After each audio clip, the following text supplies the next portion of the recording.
Aku datang untuk menghentikan pernikahan suamiku, tapi yang aku temukan justru menghancurkan segalanya. Hari itu aku kehilangan suami, tapi tanpa aku sadar, aku sedang menemukan diriku yang sebenarnya. Assalamualaikum teman-teman semuanya. Terima kasih banyak sudah mampir dan menonton di channel ini. Buat kalian yang sudah klik video ini, aku benar-benar menghargai waktu kalian. Channel ini akan berisi cerita-cerita yang penuh emosi, yang mungkin bisa kalian rasakan atau bahkan pernah kalian alami sendiri. Sebelum kita mulai, aku mau kenalan dulu. Tulis di kolom komentar, hadir, dan sebutkan kalian menonton dari daerah mana saja. Biar kita bisa saling kenal walaupun lewat cerita. Dan buat kalian yang ingin terus ikut perjalanan channel ini, jangan lupa dukung dengan subscribe, like, dan share ke teman-teman kalian. Yuk, sekarang kita mulai ceritanya. Pagi itu seharusnya menjadi hari biasa.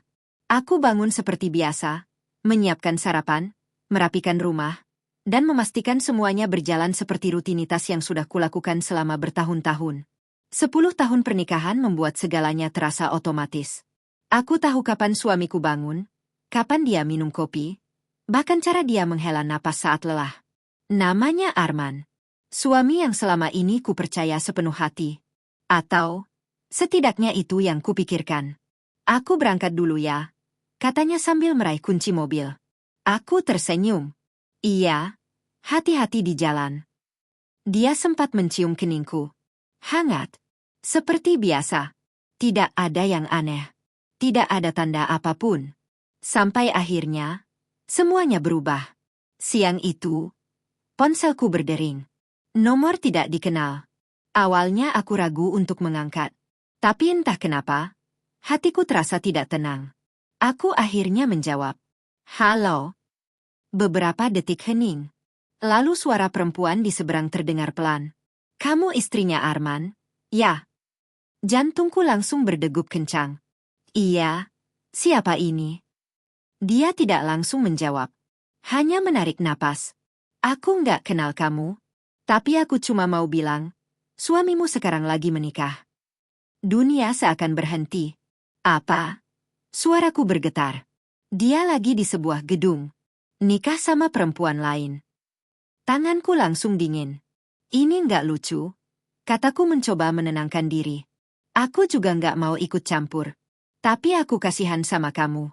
Kalau kamu mau bukti, datang saja sekarang. Lalu telepon itu terputus. Aku diam. Ponsel masih menempel di telingaku. Tubuhku terasa lemas. Pikiranku kosong. Ini tidak mungkin. Arman tidak mungkin melakukan itu. Tidak mungkin. Tapi entah kenapa, hatiku berkata lain. Dengan tangan gemetar, aku mencoba menghubungi Arman. Sekali, 2 kali, 3 kali. Tidak diangkat. Pesan yang kukirim juga tidak dibalas. Perasaan tidak enak itu semakin kuat. Aku berdiri, mengambil tas. Tanpa berpikir panjang, aku keluar rumah. Aku harus memastikan. Aku harus melihat sendiri. Perjalanan terasa seperti mimpi buruk. Jalanan ramai. Suara klakson bersahutan. Tapi aku tidak mendengar apa-apa. Pikiranku hanya dipenuhi satu hal.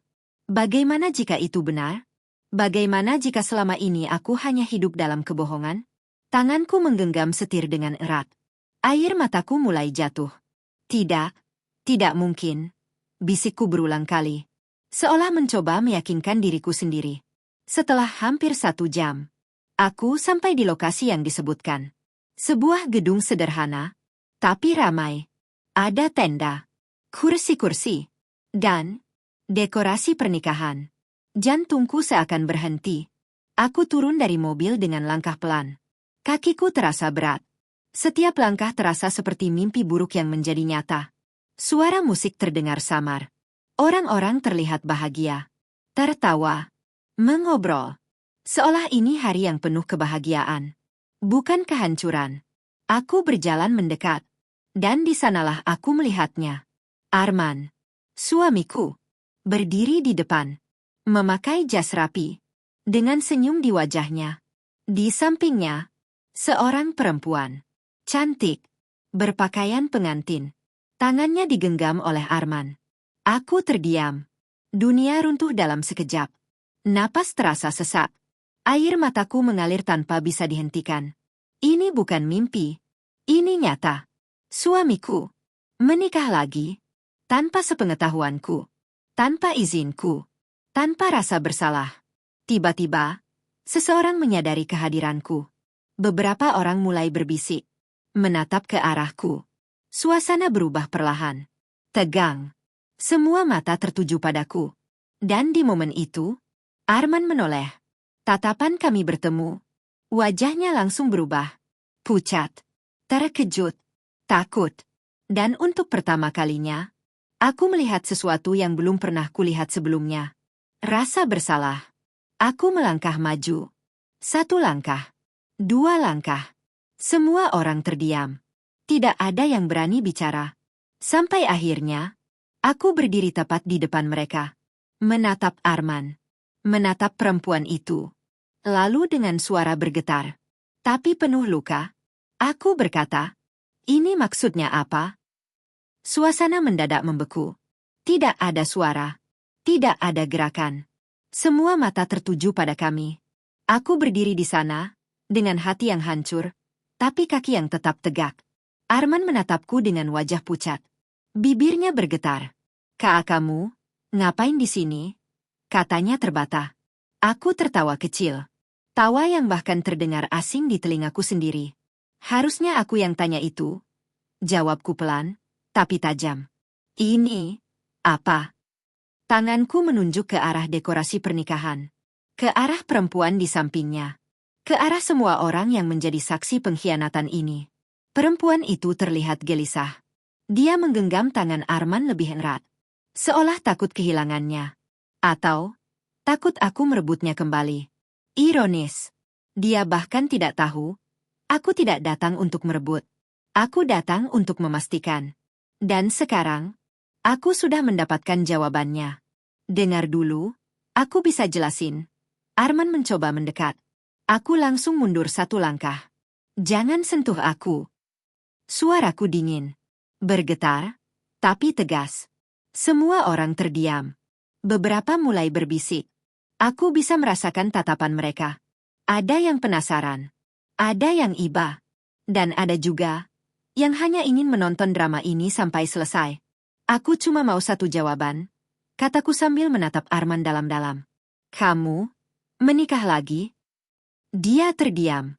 Tidak langsung menjawab. Dan diamnya itu sudah cukup menjadi jawaban.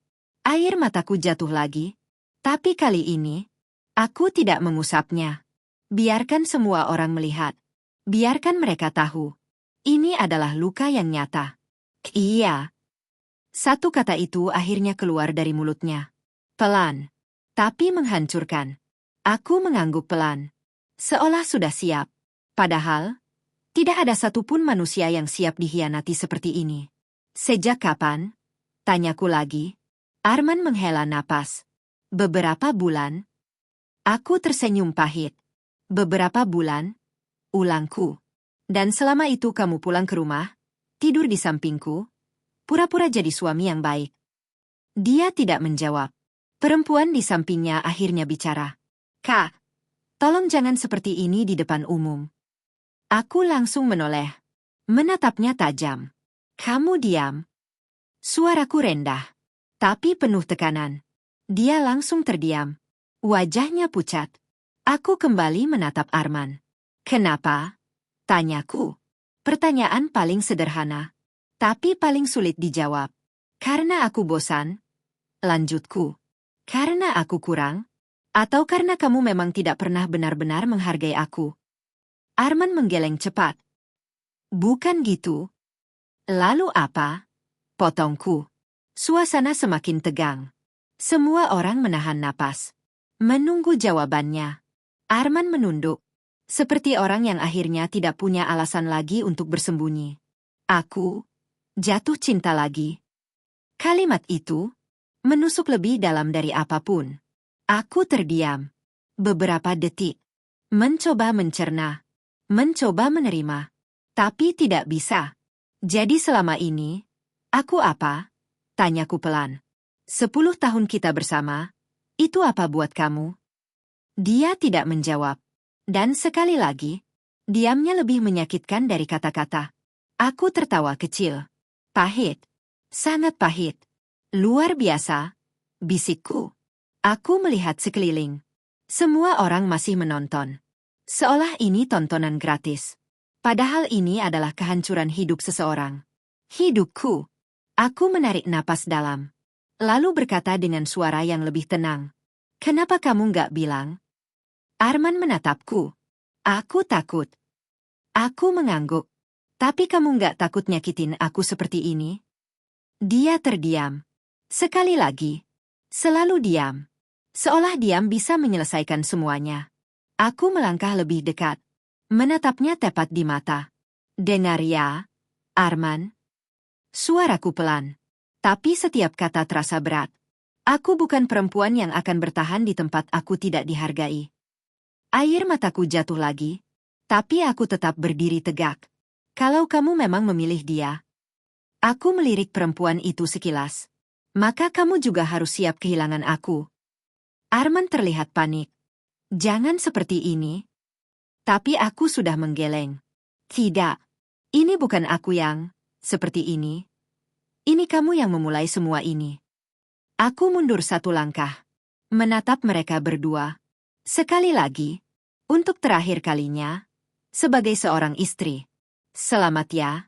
Kataku pelan. Semua orang terkejut. Termasuk Arman. Semoga kamu bahagia dengan pilihanmu. Lalu aku berbalik. Melangkah pergi. Dengan hati yang hancur.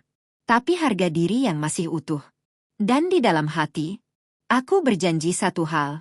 Aku mungkin kehilangan suami hari ini. Tapi aku tidak akan kehilangan diriku sendiri. Langkah kakiku terasa ringan. Tapi hatiku hancur berkeping-keping.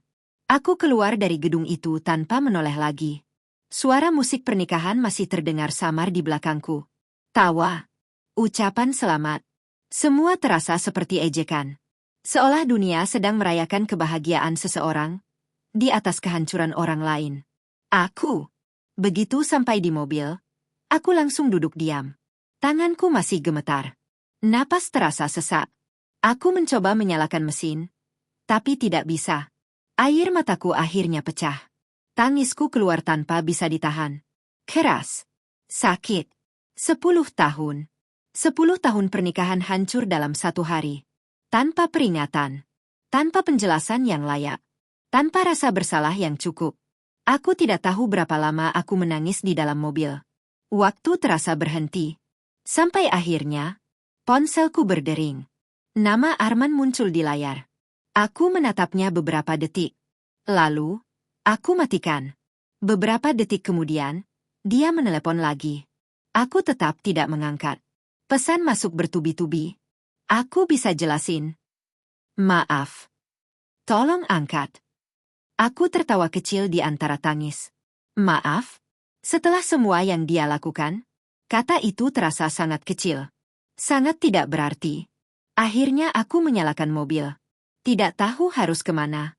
Rumah, tempat yang selama ini aku anggap aman, sekarang terasa asing. Atau pergi, melarikan diri dari semuanya. Aku hanya menyetir. Tanpa tujuan. Tanpa arah.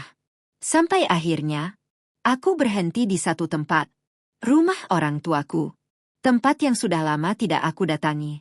Tanganku menggenggam setir erat. Ragu. Aku tidak ingin mereka tahu. Aku tidak ingin terlihat lemah. Tapi hari ini, aku tidak punya kekuatan lagi.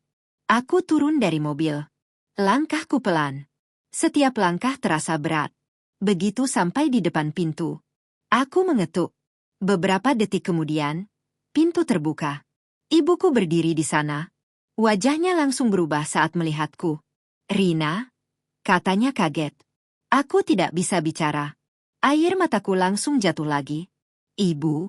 Suaraku pecah. Dan tanpa sadar, aku langsung memeluknya. Menangis di pelukannya seperti anak kecil. Ada apa? Kamu kenapa? Tanya ibu panik. Aku tidak langsung menjawab. Hanya menangis. Mengeluarkan semua rasa sakit yang selama ini tertahan. Ayahku juga keluar. Wajahnya tegang. Apa yang terjadi? Aku menarik napas dalam. Mencoba bicara. Arman, suaraku bergetar.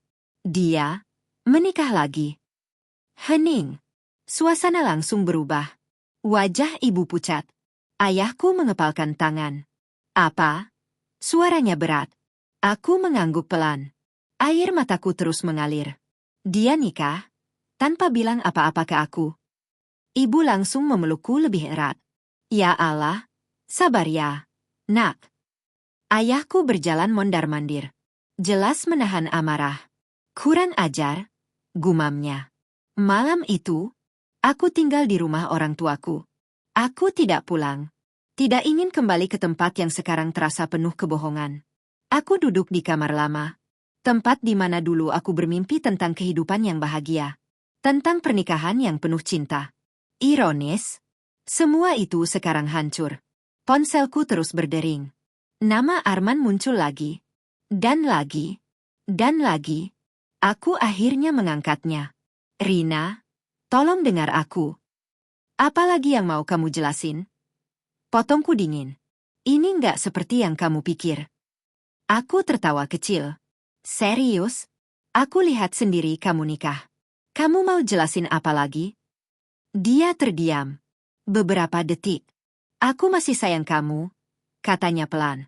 Kalimat itu membuat dadaku semakin sakit. Sayang? Ulangku. Orang yang sayang itu nggak akan nyakitin seperti ini, Arman. Ini rumit. Enggak. Potongku lagi. Ini sederhana. Kamu memilih dia. Hening. Aku melanjutkan dengan suara tegas. Dan sekarang, aku memilih diriku sendiri. Rina, jangan seperti ini. Tapi aku sudah menggeleng. Meski dia tidak bisa melihatnya. Kamu sudah punya hidup baru, kataku pelan. Jalani itu. Tanganku gemetar. Tapi aku tetap kuat. Dan aku akan mulai hidupku sendiri. Aku langsung menutup telepon. Tanpa memberi dia kesempatan bicara lagi. Malam itu, aku berbaring di tempat tidur. Menatap langit-langit. Air mataku masih mengalir. Tapi ada sesuatu yang berbeda. Di balik rasa sakit itu, ada tekad. Aku mungkin hancur hari ini. Tapi aku tidak akan selamanya seperti ini. Aku tidak akan terus menangis karena seseorang yang tidak menghargai aku. Aku akan bangkit. Aku akan berdiri lagi. Dan suatu hari nanti, aku akan membuktikan bahwa kepergiannya bukan akhir dari hidupku, tapi awal dari sesuatu yang jauh lebih besar. Pagi itu terasa berbeda. Aku bangun dengan mata sembab, kepala berat, dan hati yang masih penuh luka. Tapi untuk pertama kalinya sejak kejadian itu, aku tidak menangis. Aku hanya diam, menatap langit-langit kamar, mencoba menerima kenyataan bahwa hidupku benar-benar berubah. Di luar kamar, aku mendengar suara ibu sedang memasak. Aroma masakan rumah yang dulu selalu membuatku nyaman, kini terasa seperti pelukan hangat yang menenangkan. Aku bangun perlahan, melihat pantulan diriku di cermin. Wajahku pucat, mata merah. Tapi ada sesuatu yang berbeda. Aku tidak lagi terlihat lemah. Aku terlihat terluka, tapi juga kuat. Aku keluar kamar. Ibu langsung menoleh. Sudah bangun, nak? Suaranya lembut. Aku mengangguk. Duduk dulu. Ibu sudah siapin sarapan. Aku duduk di meja makan. Ayah juga sudah di sana. Wajahnya masih terlihat tegang. Tapi saat melihatku, dia berusaha tersenyum. Kamu harus makan, katanya. Aku mengangguk pelan. Mencoba menelan makanan, meski rasanya hambar. Dia masih hubungi kamu? Tanya ayah tiba-tiba. Aku berhenti makan. Iya. Angkat. Aku menggeleng. Cuma sekali. Itu pun buat bilang aku nggak mau dengar apa-apa lagi. Ayah mengangguk. Bagus. Nada suaranya tegas. Seolah ingin memastikan aku tidak kembali ke orang yang sudah menyakitiku. Setelah sarapan, aku duduk di ruang tamu, ponsel di tangan. Pesan dari Arman masih terus masuk. Tapi kali ini, aku tidak lagi merasa terguncang. Aku hanya menatapnya, lalu mengabaikannya. Untuk pertama kalinya, aku memilih diam. Bukan karena lemah, tapi karena aku tidak ingin lagi terlibat. Siang itu, aku mengambil keputusan. Aku harus kembali ke rumah. Bukan untuk kembali padanya, tapi untuk menyelesaikan semuanya. Aku tidak bisa lari selamanya. Aku harus menghadapi. Ibu, ayah, aku mau ke rumah, kataku pelan. Ibu langsung terlihat khawatir. Kamu yakin? Aku mengangguk. Aku cuma mau ambil barang dan menyelesaikan semuanya. Ayah menatapku dalam. Kalau dia ada di sana, aku menarik napas. Aku akan tetap datang. Suasana hening beberapa detik. Lalu ayah mengangguk. Ayah antar. Aku menggeleng. Tidak usah. Aku bisa sendiri. Ini harus aku hadapi sendiri. Perjalanan menuju rumah terasa berat. Setiap sudut jalan membawa kenangan. Tawa, cerita, dan kebohongan yang selama ini tidak aku sadari. Aku akhirnya sampai. Rumah itu masih sama. Tidak ada yang berubah. Tapi rasanya sangat berbeda. Aku turun dari mobil. Melangkah masuk dengan perlahan. Pintu tidak terkunci. Aku membukanya. Dan langsung melihatnya. Arman. Duduk di ruang tamu. Seolah sudah menungguku. Wajahnya terlihat lelah. Matanya merah. Begitu melihatku, dia langsung berdiri. Rina. Aku tetap berdiri di tempat. Menjaga jarak. Kamu sudah pulang? Katanya pelan. Aku tidak menjawab. Hanya berjalan melewatinya. Menuju kamar. Aku sudah tunggu kamu dari tadi. Katanya mengikuti. Aku berhenti. Menoleh sedikit. Untuk apa? Dia terdiam. Seperti tidak punya jawaban yang tepat. Aku mau jelasin semuanya. Aku tersenyum tipis. Sudah terlambat. Aku masuk ke kamar. Mulai membuka lemari. Mengambil pakaian. Memasukkan ke dalam tas. Arman berdiri di pintu. Melihatku. Jangan pergi seperti ini. Aku berhenti sejenak. Lalu menoleh. Lalu harus bagaimana? Tanyaku. Aku pura-pura tidak tahu? Atau pura-pura semuanya baik-baik saja? Dia mendekat sedikit. Aku masih butuh kamu. Kalimat itu membuatku tertawa kecil. Pahit. Sementara kamu juga menikah dengan perempuan lain? Jawabku tajam. Dia terdiam. Aku melanjutkan memasukkan barang. Satu persatu. 10 tahun hidupku. Kini hanya jadi beberapa tas. Ironis. Aku nggak mau kehilangan kamu. Katanya lagi. Tanganku berhenti. Aku menutup mata sejenak. Menahan air mata. Lalu berkata pelan. Kamu sudah kehilangan aku. Sejak kamu memilih dia. Hening. Tidak ada yang bicara. Aku menutup tas. Mengangkatnya. Lalu berjalan ke arah pintu. Arman berdiri di sana. Tidak menghalangi. Tapi juga tidak bergerak. Aku berhenti di depannya. Menatapnya untuk terakhir kali. Mulai sekarang, kita selesai. Suaraku tenang. Tanpa teriak. Tanpa drama. Tapi penuh keputusan. Aku melewatinya. Keluar dari rumah itu. Tanpa menoleh lagi. Dan di momen itu, aku tahu satu hal. Aku tidak hanya meninggalkan seorang suami. Aku meninggalkan masa lalu. Dan aku akan mulai menulis hidupku sendiri. Dari awal. Tanpa dia. Hari-hari setelah itu terasa sunyi. Bukan sunyi yang menenangkan. Tapi sunyi yang kosong. Aku kembali tinggal di rumah orang tuaku. Kamar lama. Tempat yang dulu penuh mimpi. Kini menjadi tempatku menyusun ulang hidup. Beberapa hari pertama, aku hampir tidak melakukan apa-apa. Bangun. Duduk. Menatap kosong. Sesekali membantu ibu di dapur. Tapi pikiranku selalu melayang. Ke masa lalu. Ke Arman. Ke semua kenangan yang kini terasa seperti kebohongan.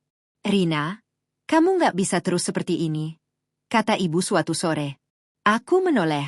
Dia duduk di sampingku. Menatapku dengan penuh kekhawatiran. Aku cuma butuh waktu, Bu. Jawabku pelan. Ibu mengangguk. Tapi jangan terlalu lama tenggelam. Kamu masih punya hidup. Kalimat itu sederhana, tapi menampar. Iya, aku masih hidup.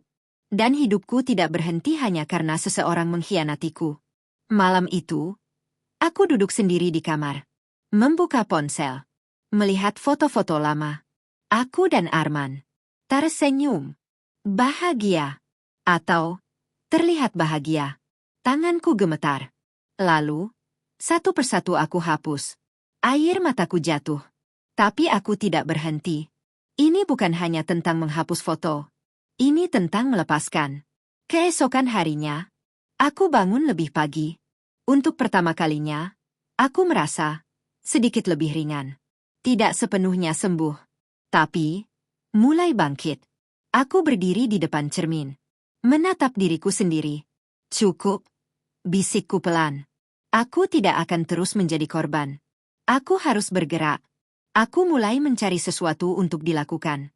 Bukan hanya untuk mengisi waktu, tapi untuk mengisi hidup. Aku mencoba melihat kembali hal-hal yang dulu aku sukai. Hal-hal yang sempat aku tinggalkan setelah menikah. Dan aku menemukan satu hal. Memasak. Dulu, aku sering memasak. Bukan karena terpaksa, tapi karena aku suka.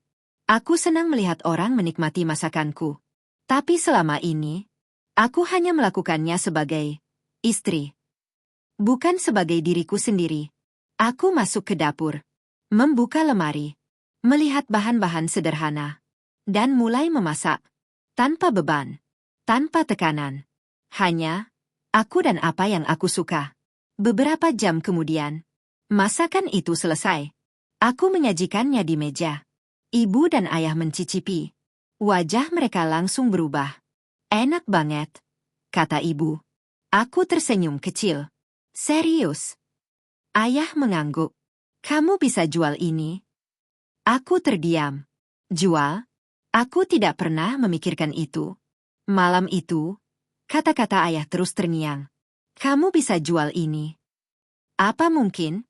Aku mulai berpikir. Aku tidak punya pekerjaan. Tidak punya penghasilan.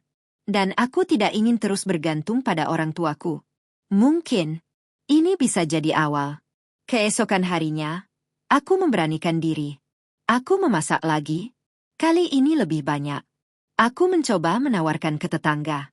Dengan sedikit rasa malu. Dengan sedikit ragu. Tolong dicoba ya, Bu. Aku hampir tidak percaya saat mereka membeli. Dan lebih tidak percaya lagi saat mereka kembali. Untuk memesan lagi. Hari itu, ada sesuatu yang berubah dalam diriku. Aku merasa berguna lagi. Bukan sebagai istri. Bukan sebagai seseorang yang ditinggalkan. Tapi sebagai diriku sendiri.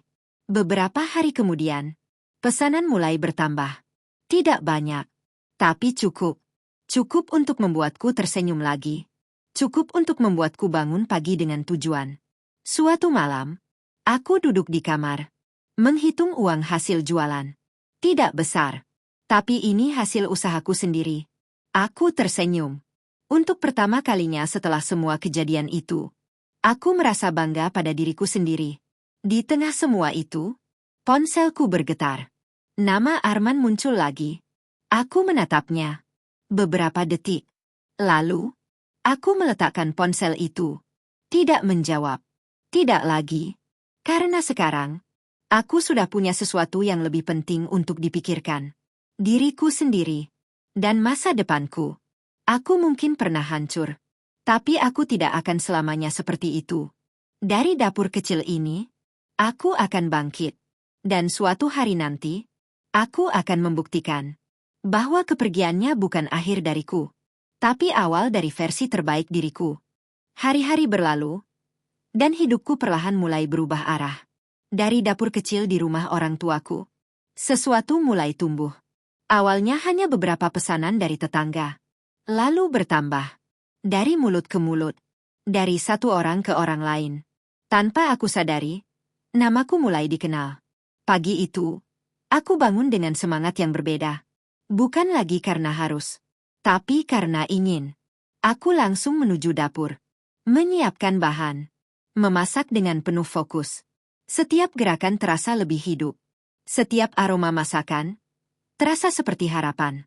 Pesanan hari ini berapa, Nak? Tanya ibu. 10 porsi, Bu. Jawabku sambil tersenyum. Ibu terlihat bangga. Alhamdulillah. Makin banyak ya. Aku mengangguk. Meski belum besar, tapi ini awal. Dan aku tidak akan meremehkannya.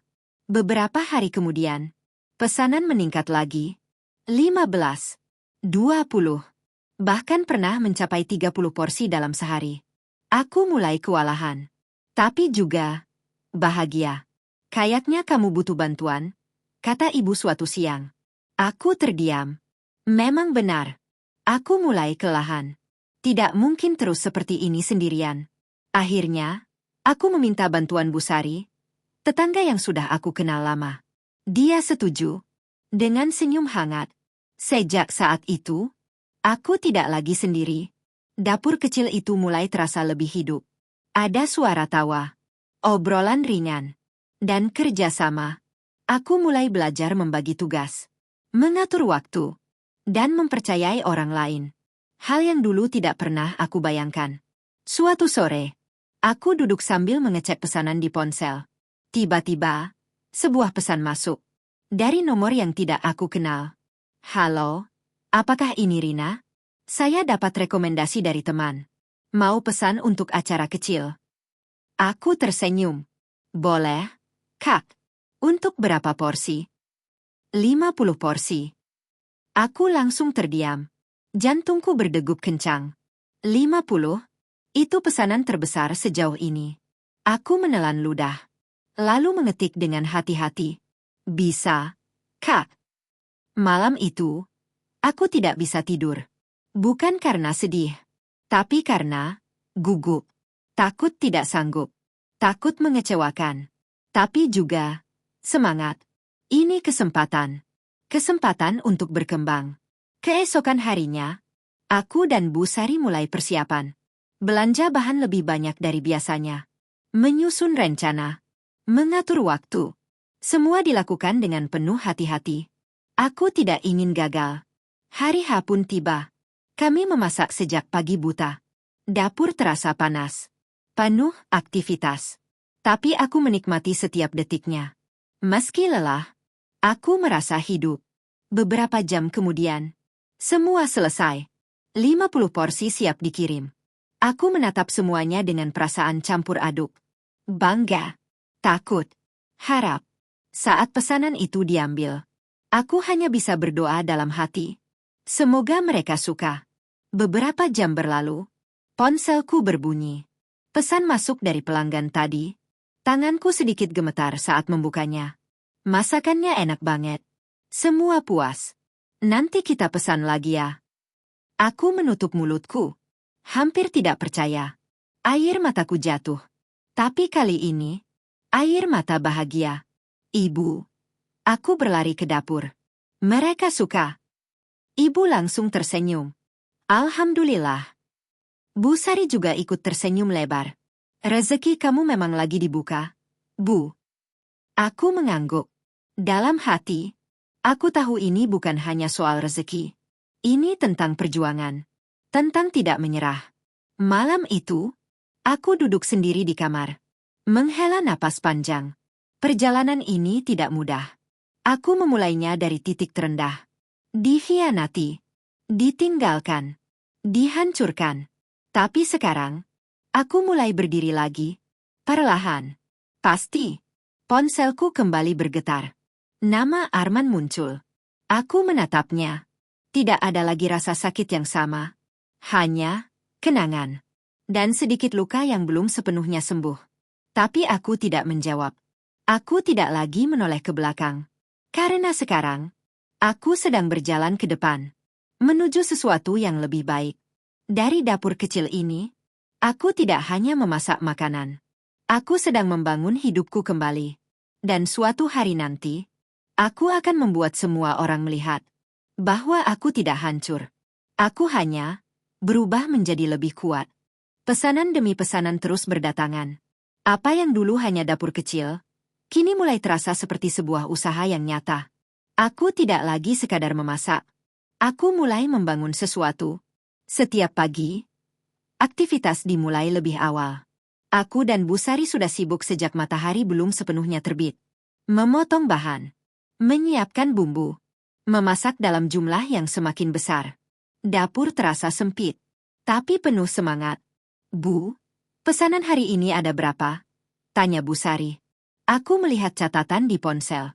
Total 35 porsi. Dia tersenyum. Wah, makin ramai ya. Aku mengangguk.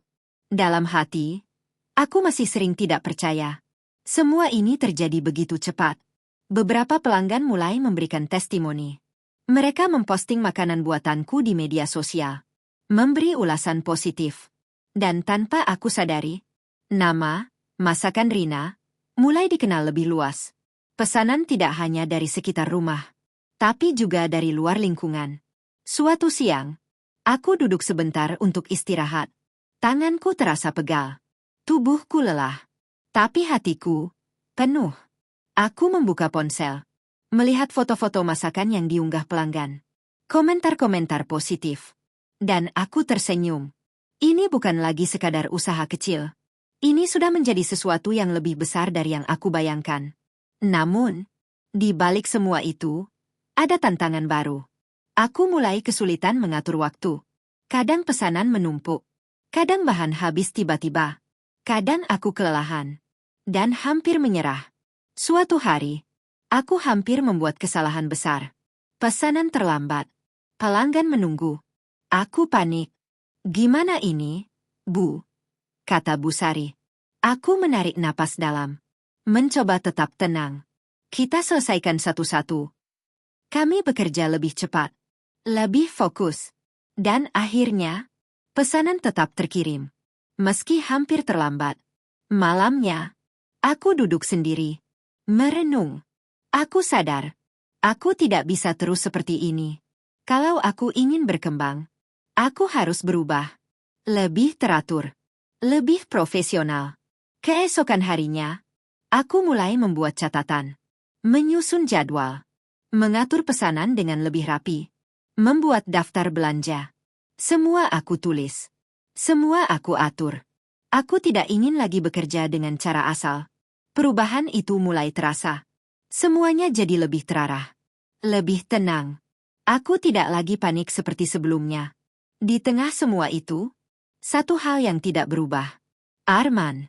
Dia masih mencoba menghubungiku. Kadang menelepon. Kadang mengirim pesan panjang. Meminta maaf. Meminta kesempatan. Tapi aku tidak membalas. Bukan karena aku benci. Tapi karena aku sudah tidak ingin kembali. Suatu malam, aku membuka salah satu pesannya. Aku menyesal. Aku sadar aku salah. Aku membaca sampai selesai. Lalu, menghela napas panjang. Dulu, mungkin aku akan langsung menangis. Langsung luluh. Tapi sekarang, tidak lagi. Aku mengetik satu kalimat. Lama. Sangat lama. Sampai akhirnya, aku kirim. Terima kasih. Tapi semuanya sudah terlambat. Setelah itu, aku memblokir nomornya. Tanganku sedikit gemetar. Tapi hatiku, tenang. Untuk pertama kalinya, aku benar-benar melepaskan. Hari-hari berikutnya terasa lebih ringan. Tidak ada lagi pesan. Tidak ada lagi gangguan dari masa lalu. Aku bisa fokus sepenuhnya pada hidupku. Pada usahaku. Pada diriku sendiri. Suatu sore, aku berdiri di dapur. Melihat semua yang sudah aku capai. Dari nol. Dari luka. Dari kehancuran. Aku tersenyum. Pelan. Tapi penuh arti. Ibu mendekat. Kenapa senyum-senyum sendiri? Aku tertawa kecil. Enggak apa-apa, Bu. Cuma lagi mikir. Mikir apa?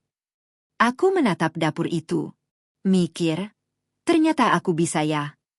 Ibu tersenyum. Dari dulu juga kamu bisa. Kamu aja yang belum sadar. Aku terdiam.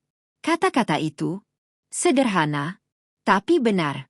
Malam itu, aku duduk di kamar, menatap ke depan. Dengan pikiran yang lebih jernih.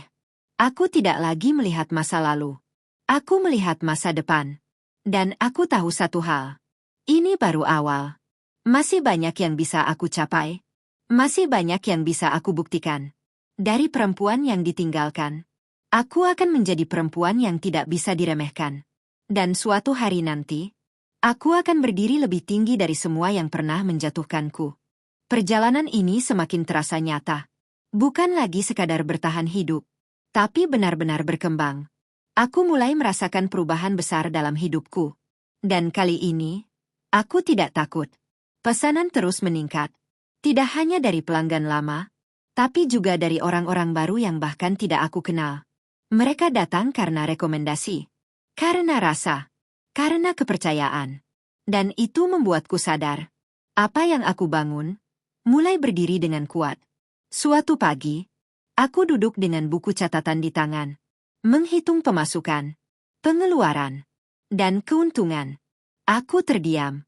Angka itu lebih besar dari yang aku bayangkan. Aku bahkan sempat mengulang perhitungan. Takut salah. Tapi tidak.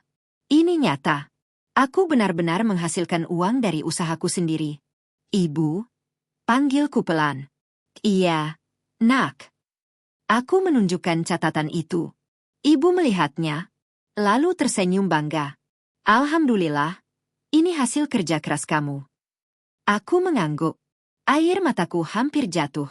Bukan karena sedih, tapi karena bangga. Untuk pertama kalinya dalam hidupku, aku merasa benar-benar berdiri di atas kakiku sendiri. Beberapa hari kemudian, aku mendapat pesan yang berbeda. Bukan pesanan biasa, tapi tawaran kerjasama. Dari sebuah kafe kecil di kota. Mereka ingin menjual makananku. Aku membaca pesan itu berulang kali. Tidak percaya. Ini bukan lagi sekadar jualan rumahan. Ini sudah masuk ke dunia yang lebih besar. Malam itu, aku duduk bersama ayah dan ibu.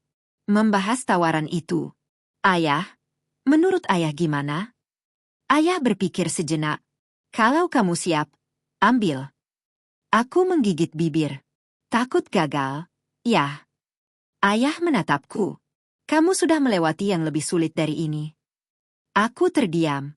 Benar. Aku sudah melewati kehilangan, pengkhianatan, kehancuran. Apalagi yang harus aku takuti? Akhirnya, aku membalas pesan itu. Aku menerima tawaran kerjasama. Dengan satu syarat, kualitas harus tetap terjaga.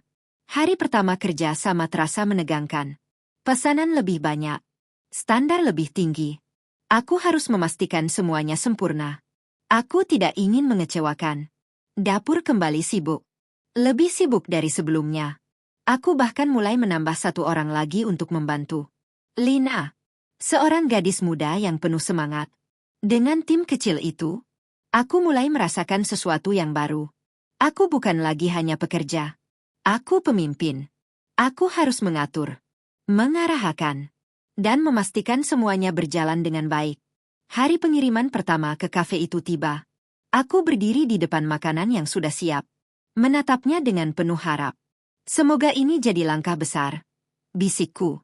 Beberapa jam kemudian, pesan masuk dari pihak kafe. Tanganku gemetar saat membukanya. Rasanya enak. Kita lanjut kerjasama. Aku menutup mata, menghela napas panjang. Lega, sangat lega. Ibu, kita lanjut kerjasama, teriakku. Ibu tersenyum lebar. Alhamdulillah. Bu Sari dan Lina juga ikut senang. Dapur kecil itu penuh dengan kebahagiaan. Sejak saat itu, segalanya bergerak lebih cepat. Pesanan meningkat drastis.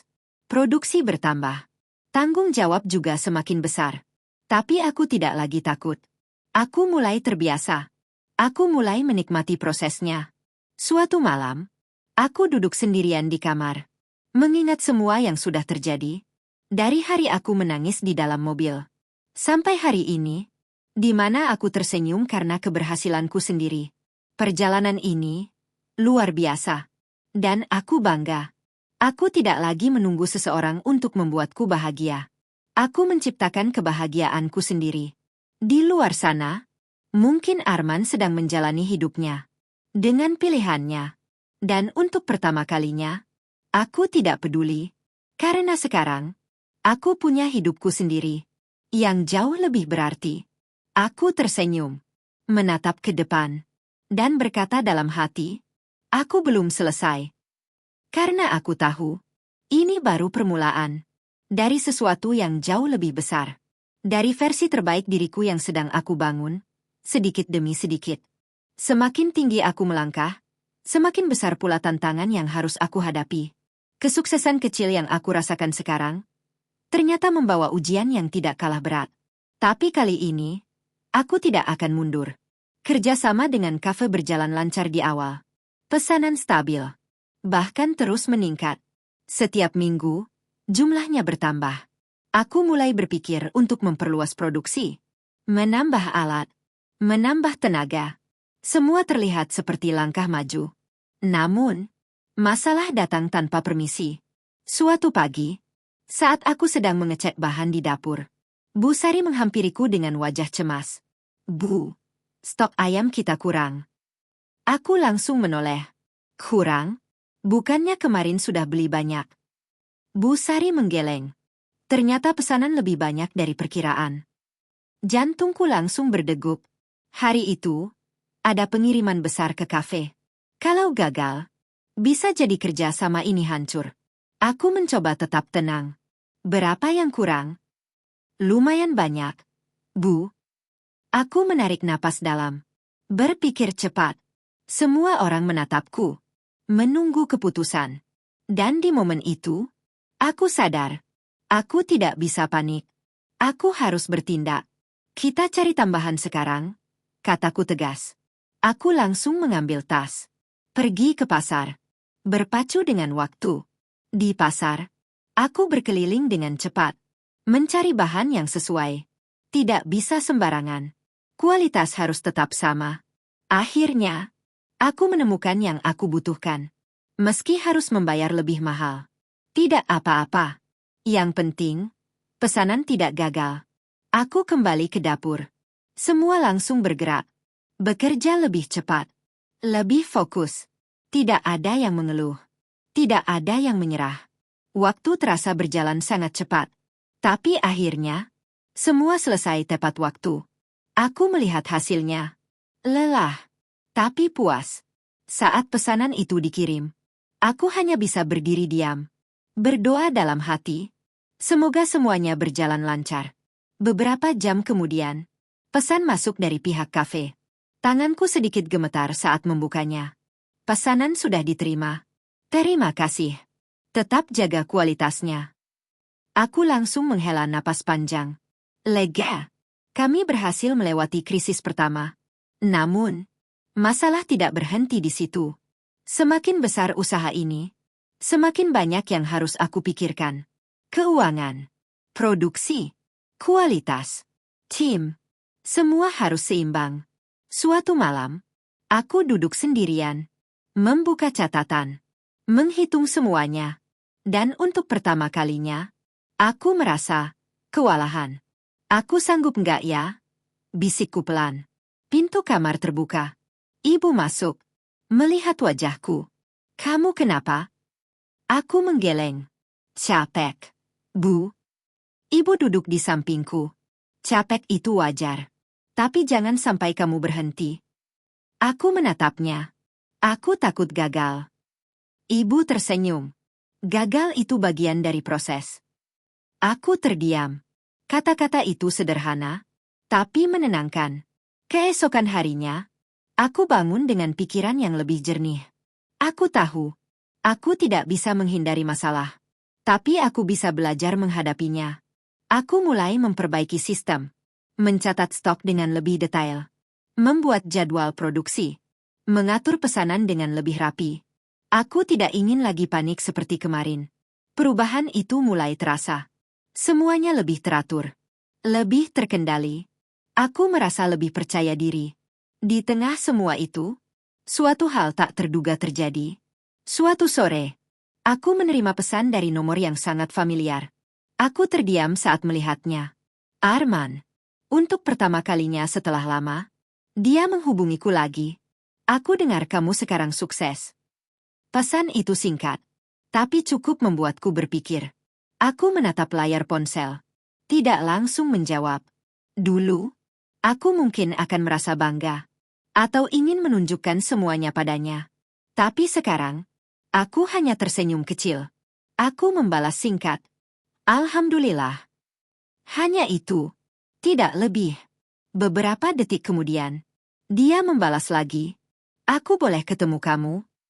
Aku terdiam. Menatap pesan itu lama. Hati kecilku bergerak. Tapi pikiranku lebih kuat. Aku menghela napas. Lalu mengetik. Untuk apa? Pesan itu terkirim. Dan di momen itu, aku sadar satu hal. Aku bukan lagi perempuan yang dulu. Yang mudah terluka. Yang menunggu. Yang berharap. Sekarang, aku adalah perempuan yang berdiri di atas kakinya sendiri. Dan aku tidak akan membiarkan masa lalu mengganggu masa depanku lagi. Pesan itu masih terbaca di layar ponselku. Aku boleh ketemu kamu? Aku menatapnya lama. Sangat lama. Seolah-olah satu kalimat itu membawa kembali semua kenangan yang pernah aku coba lupakan. Tentang kami. Tentang 10 tahun yang pernah aku jaga mati-matian. Tentang luka yang belum sepenuhnya hilang. Aku menarik napas dalam. Menenangkan diri. Aku bukan lagi Rina yang dulu. Aku tidak akan terbawa perasaan begitu saja. Aku harus berpikir jernih. Akhirnya, aku membalas. Kalau memang ada yang mau dibicarakan, bilang saja di sini. Beberapa detik hening. Lalu balasan datang. Aku ingin bicara langsung. Penting. Aku memejamkan mata sejenak. Hati kecilku masih bergejolak. Tapi kali ini, aku tidak akan membiarkannya menguasai. Setelah berpikir cukup lama, aku akhirnya setuju. Bukan karena aku ingin kembali, tapi karena aku ingin menyelesaikan semuanya dengan jelas. Kami sepakat bertemu di sebuah kafe. Tempat netral. Bukan rumah. Bukan tempat penuh kenangan. Hari itu, aku datang lebih dulu. Duduk di sudut ruangan. Menunggu. Jantungku sedikit berdegup lebih cepat. Bukan karena cinta, tapi karena ini pertemuan pertama sejak semuanya hancur. Beberapa menit kemudian, dia datang. Arman. Masih sama, tapi juga terasa sangat berbeda. Wajahnya terlihat lebih lelah. Matanya tidak lagi setenang dulu. Dia duduk di depanku. Ada jeda. Tidak ada yang langsung bicara. Hanya saling menatap. Dan diam itu terasa sangat berat. Apa kabar? Akhirnya dia membuka suara. Aku tersenyum tipis. Baik. Singkat. Jelas. Tanpa emosi berlebihan. Aku lihat kamu sudah jauh berubah, katanya pelan. Aku mengangguk. Semua orang berubah. Dia terdiam. Seolah mengerti maksudku. Aku minta maaf, katanya tiba-tiba. Aku tidak terkejut. Kalimat itu sudah pernah aku dengar. Berkali-kali. Tapi sekarang, rasanya berbeda. Tidak lagi menyentuh seperti dulu. Aku tahu aku salah. Lanjutnya. Aku kehilangan kamu. Dan aku sadar itu setelah semuanya terjadi. Aku menatapnya. Tenang. Tanpa amarah. Tanpa air mata. Dan sekarang kamu mau apa? Tanyaku. Dia terdiam sejenak. Lalu berkata, aku mau memperbaiki semuanya. Aku tersenyum kecil. Bukan karena bahagia, tapi karena ironi. Memperbaiki? Ulangku. Kamu pikir ini sesuatu yang bisa diperbaiki begitu saja? Dia terlihat gelisah. Aku sudah tidak bersama dia lagi. Kalimat itu membuatku terdiam sejenak. Bukan karena terkejut, tapi karena akhirnya semuanya terasa jelas. Kenapa? Tanyaku. Dia menunduk. Aku sadar, aku salah memilih. Aku menghela napas panjang. Dulu, mungkin kalimat itu akan membuatku berharap. Membuatku ingin kembali. Tapi sekarang, tidak. Aku sudah kehilangan semuanya, Rin, katanya pelan. Aku kehilangan kamu, dan sekarang aku sadar kamu adalah yang terbaik. Aku tersenyum tipis. Sayangnya, kamu baru sadar setelah semuanya hilang. Dia menatapku. Matanya penuh penyesalan. Kasih aku satu kesempatan lagi, katanya. Suasana hening. Aku menatapnya lama. Mencari sesuatu. Mungkin sisa perasaan. Atau alasan untuk kembali. Tapi tidak ada. Aku menarik napas dalam. Lalu berkata dengan tenang. Dulu aku mencintai kamu, lebih dari diriku sendiri. Dia diam. Aku bertahan, bahkan saat aku diremehkan, saat aku tidak dihargai, semua karena aku percaya sama kamu. Air mataku hampir jatuh. Tapi aku menahannya. Tapi kamu menghancurkan semua itu dalam satu keputusan. Henning. Aku menatapnya dalam-dalam. Dan sekarang, aku sudah belajar mencintai diriku sendiri. Kalimat itu keluar dengan sangat jelas. Sangat tegas. Aku tidak bisa kembali ke orang yang pernah menghancurkan aku. Lanjutku. Dia terlihat terpukul. Tapi aku sudah berubah. Aku menggeleng. Mungkin. Tapi lukanya tetap ada. Aku berdiri perlahan. Menatapnya untuk terakhir kali. Terima kasih. Karena kamu pernah jadi bagian dari hidupku. Suaraku lembut. Tapi penuh arti. Tapi itu sudah selesai. Aku berbalik. Melangkah pergi. Tanpa menoleh lagi. Di luar kafe. Aku menghela napas panjang. Langit terlihat cerah. Dan untuk pertama kalinya, aku merasa benar-benar bebas. Aku tidak lagi terikat masa lalu. Tidak lagi menunggu seseorang yang tidak memilihku. Aku sudah memilih diriku sendiri. Dan sekarang, aku siap melangkah lebih jauh. Tanpa bayangan. Tanpa penyesalan. Hanya aku dan masa depan yang sedang aku bangun. Langkah kakiku terasa lebih ringan saat keluar dari kafe itu. Seolah-olah, ada beban besar yang akhirnya benar-benar terlepas dari hidupku. Aku tidak menangis. Tidak juga merasa hancur. Justru sebaliknya, aku merasa tenang. Sangat tenang. Aku masuk ke dalam mobil. Duduk diam beberapa detik. Menghela napas panjang. Dan tersenyum. Bukan senyum karena bahagia sesaat. Tapi senyum karena aku tahu. Aku sudah membuat keputusan yang benar. Perjalanan pulang terasa berbeda. Jalan yang sama. Kota yang sama. Tapi hatiku tidak lagi sama. Aku tidak lagi membawa luka yang berat. Aku membawa kekuatan. Sesampainya di rumah, ibu langsung menyambut. Kamu sudah pulang? Aku mengangguk. Gimana? Tanyanya pelan. Aku tersenyum. Sudah selesai, Bu. Ibu menatapku. Mencoba memahami. Benar-benar selesai. Aku mengangguk lagi. Iya. Aku sudah tutup semua yang harus ditutup. Ibu tersenyum. Lega. Lalu memelukku. Bangga sama kamu. Aku memejamkan mata.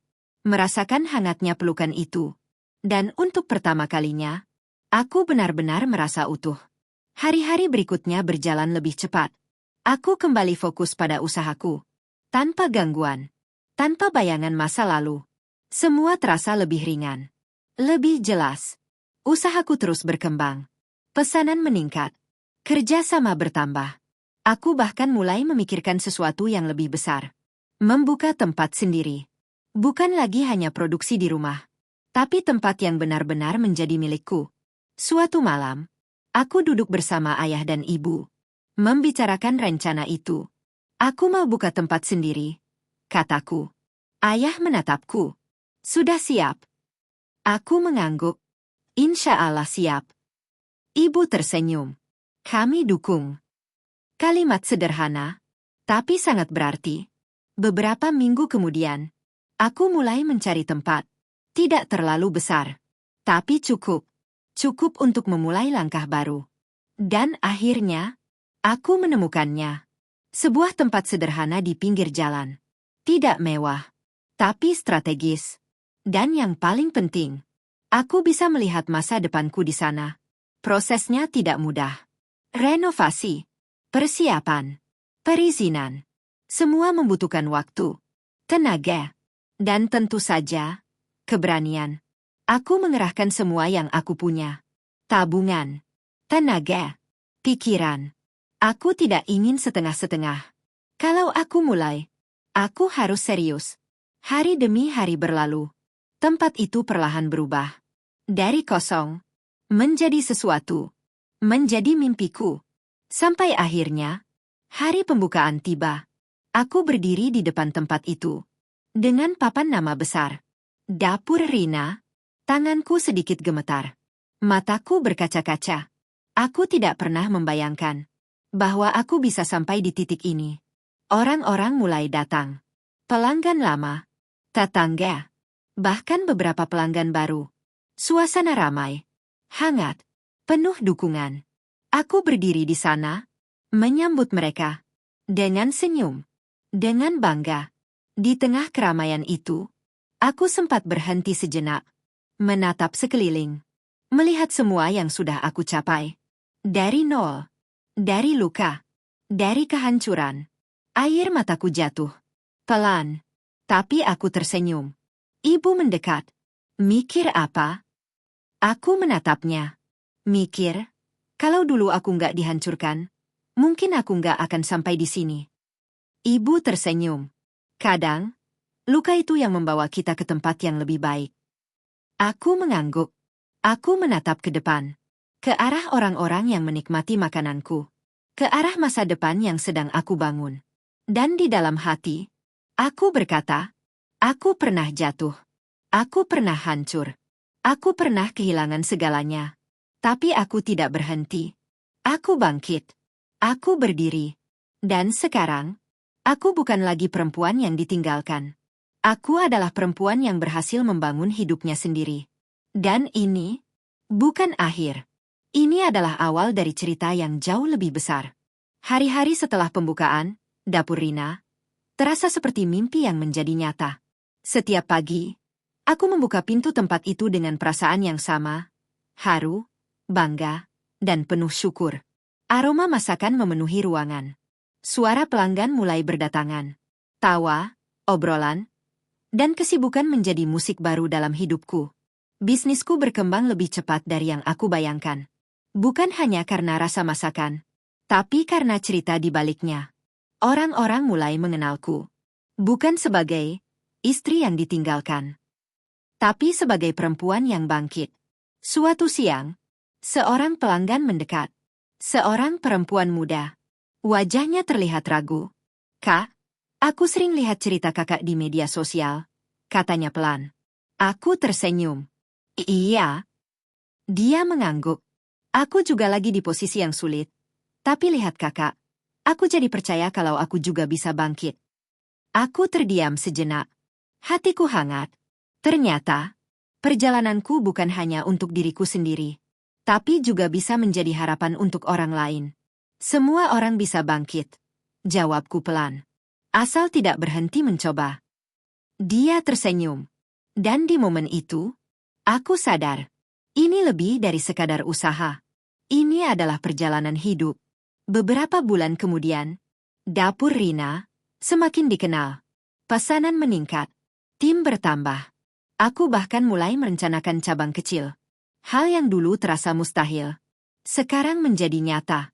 Suatu sore, aku berdiri di depan tempat usahaku. Menatap papan nama itu. Dapur Rina. Aku tersenyum. Nama itu bukan hanya sekadar usaha. Itu adalah simbol perjuangan, luka, dan kemenangan. Di tengah lamunanku, seseorang berdiri tidak jauh dariku. Aku menoleh dan melihatnya. Arman. Dia berdiri diam, menatap tempat itu, menatapku. Wajahnya tidak lagi sama seperti dulu. Tidak ada lagi kesombongan. Hanya penyesalan. Dia mendekat perlahan.